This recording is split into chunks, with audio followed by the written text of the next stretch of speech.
This is where it all started, in this little journal right here. In 2009, in like the summer of 2009, I started this thing, and I still look at it, and I still have it. What's that song, Tightrope? I've heard it before and seen Dan's recesses on it, but I just know it's a song. I could probably just look it up. So Dr. Tim Elmore, if you can tell, I've learned a lot from him through youth leadership and reading about these images, and every time I share an image, it helps me learn about it, but it also shares it for new perspectives. So every time I do that, I like think about how we can share ideas and how they're more likely to grow and be used if we have conversations about them. This one's in the second book about connecting people, and it's called The Tightrope Walker. It's about trust. There's this tightrope walker, and he walks across the tightrope, but then I think he like challenges his audience or his participants or people that are watching, and he says, I will get you across, which sounds nuts. It's one thing to believe in someone, like to believe that he'd be able to do that, but even better, and I think riskier, but better, to trust and follow through with people. It's about building trust through competence. Like,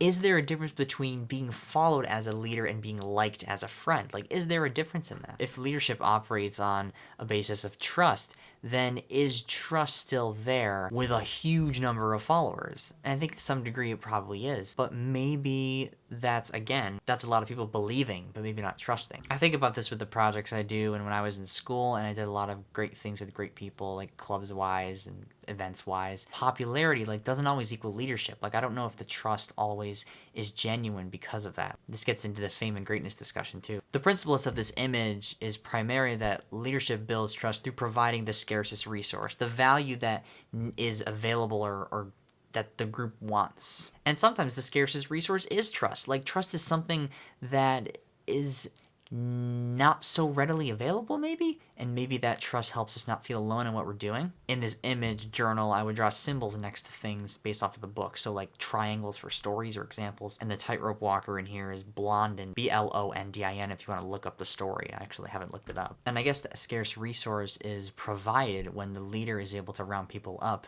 and help us all realize that we're stronger together than we are apart. Like, that's what a leader does, right? The success of the group is as much dependent on the leader as it is on the followers working together and building that initial trust. The whole tightrope walker also reminds me of the whole fiddler on the roof idea, but that's a whole different analogy. So that's the image for it today. Tightrope walker, what do you think? What are your thoughts? Thanks to Tessa for enjoying my creative constraints video. I thought about that a lot today. And I'm about to go talk to everybody in the comments below on the other videos, so you can join in on that too. Keep being you at TFTBA. I will see you tomorrow to continue VEDA. Everybody polka.